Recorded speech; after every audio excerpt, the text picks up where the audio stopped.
Reiterando, nós não temos direto contato com os monges, nós somos uma página de divulgação e admiração dos monges cartuchos. Mas eu creio não, tenho certeza, né, que sentem sim a saudade da família. Mas o monge, por isso que é preciso uma boa preparação para entrar no mosteiro. O monge, ele entende e tem que entender que a nova família dele são os irmãos do mosteiro. Não existe ordem terceira. Mas eu já vi, principalmente em sites de cartuchos europeias, que existem grupos de leigos que ajudam, né? Então, não sei qual o status, se eles são agrupados em associações, como são, mas tem uma ajuda, né? Mas igual, por exemplo, no site oficial da Cartucho, existem mostrando quais conventos estão ativos, né? A história de cada um. Então, por exemplo, na Cartucho de San José, na Argentina, conta-se que quando tomou a iniciativa da criação dela, foi um grupo de leigos que tomou toda a iniciativa de compra do terreno, a pré-construção e coisas assim. Então é questão de pesquisar, né? Dar uma pesquisada no site oficial e uma dica também para quem quiser pesquisar outras coisas sobre os cartuchos é pesquisar o nome cartucho ou monge cartucho em outras línguas. Quem não tiver muita condição, procura um aplicativo de tradução. Mas se você pesquisar em espanhol, italiano, em alemão, vai encontrar bastante coisa, material. E pode usar um aplicativo, o próprio Google tem a função de tradução. Sobre o processo de admissão e como é a rotina, você pode encontrar bastante material no site oficial. Sobre o caminho de espiritualidade, eu não saberia informar especificamente, porque é uma questão interna do mosteiro, né, da vida deles. Mas uma coisa interessante que eu notei, certa vez um padre me recomendou um livro, Cartucho, e ele é todo centrado na meditação do mistério da inabitação trinitária. O monge que escreveu, ele não comentou nada sobre meditação, desse método que a gente tem mais costume, né, que é de literalmente imaginar uma imagem, né, pegar uma imagem e contemplar, por exemplo, contemplar o mistério do Natal e assim por diante, né? Esse livro que eu li, principalmente, ele se baseia todo e nós contemplamos o mistério da habitação da Trindade em nós. Segundo o site oficial da Cartuchos, são 21 mosteiros, sendo 16 masculinos e 5 femininos. Os masculinos, há 3 na América, né? Um nos Estados Unidos, um no Brasil e um na Argentina, e um outro na Ásia e o restante na Europa. Dos femininos, existe um na Ásia, também na Coreia, e o restante na Europa. No blog Cartusia Lover, que a gente já indicou várias vezes aqui na página, tem a lista dos mosteiros e com uma história bem específica, com fotos internas e externas. Inclusive existe o mesmo parâmetro de história para também cartuchos que estão desativados hoje em dia.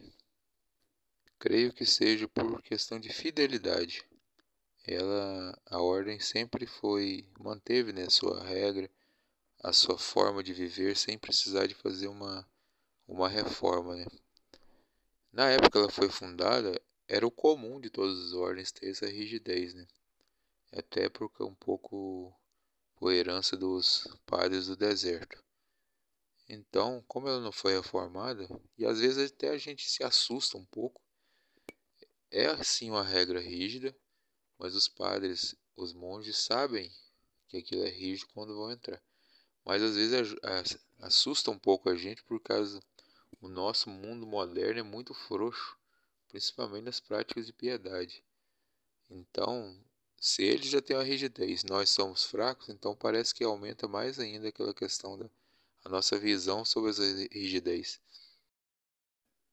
Basicamente, a Ordem dos Cartuchos segue a espiritualidade de São Bruno e a Ordem dos Beneditinos a espiritualidade de São Bento. E uma diferença básica também é que os beneditinos têm uma vida mais comunitária, né? Eles se encontram várias vezes durante o dia, fazem as orações em comuns e outras questões.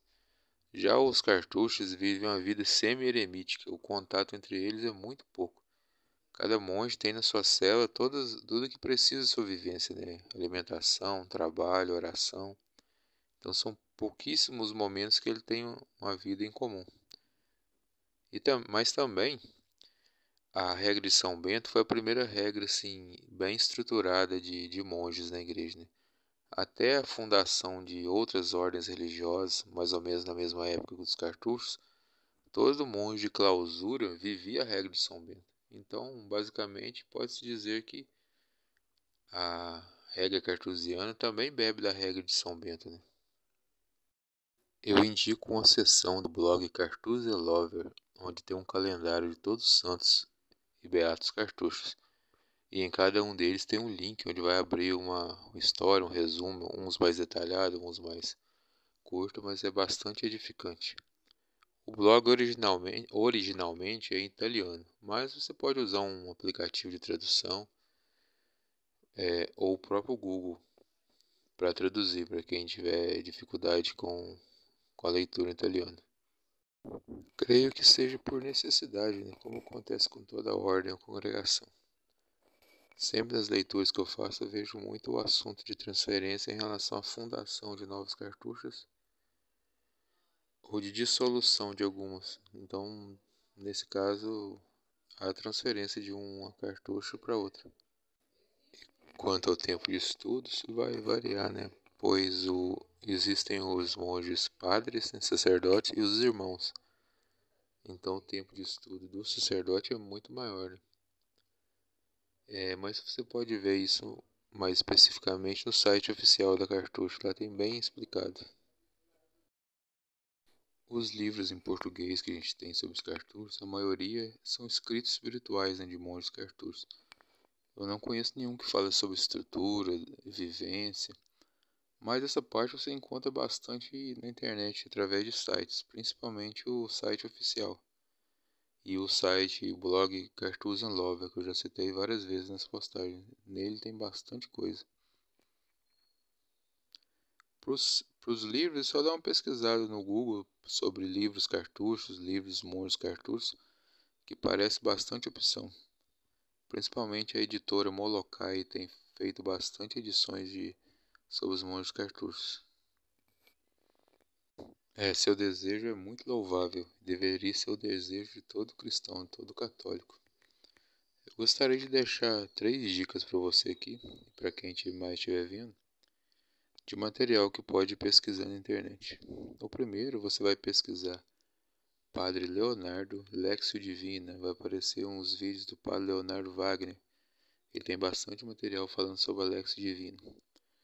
Depois você vai pesquisar o título Nossa Senhora quer que sejamos contemplativos no mundo, Padre Mateus Mariano. Esse padre é um padre novo, que já é reitor de seminário, é muito sábio e muito santo, vale a pena muito ouvir essa pregação dele e as outras que você encontrar. É só pesquisar pelo título que vai aparecer aí. E o outro são 3 pequenos textos de São José Maria Escrivá, que fala sobre ser contemplativo no meio do mundo, né? Como ter uma vida de oração mesmo em meio às tribulações do século. A convivência comunitária é muito pouca, como é próprio da ordem, né? No site oficial da Cartucha tem mais detalhes. Mas a questão de saúde mental, primeiramente, o monge já entra sabendo de como é a vida, por isso ele tem a experiência vocacional na Cartucha antes, para saber bem. Mas a questão acima de tudo, que a vocação é uma questão sobrenatural, é um dom de Deus. Então, cada pessoa chamada a cada vocação tem que entender isso. É um viver para Deus, para a maior glória de Deus. Então, se a pessoa discerne bem a sua vocação e segue a vocação que Deus está pedindo, e dentro da vocação alguns caminhos específicos, por exemplo, quem tem a vocação religiosa, que é o caso do cartucho, ele tem uma vocação muito específica para ser cartucho. Não é qualquer pessoa que vai ser um cartucho. E mesmo até os que têm vocação à vida religiosa, não é qualquer um que vai ser um cartucho, é um chamado muito específico. Então ele tem o dom sobrenatural para enfrentar os problemas específicos da ordem. Eu estava até vendo um padre comentando esses dias que hoje em dia se fala muito da saúde mental dos padres, que ele também tem que ter seu tempo de descanso, seu tempo de lazer e outras coisas. Mas ele falava que acima de tudo o sacerdote tem que ter a noção do que é uma vida sacerdotal, né? Da entrega da vida sacerdotal. Então, tendo essa noção de entrega do que ele tem que fazer, é muito mais fácil para ele viver os problemas próprios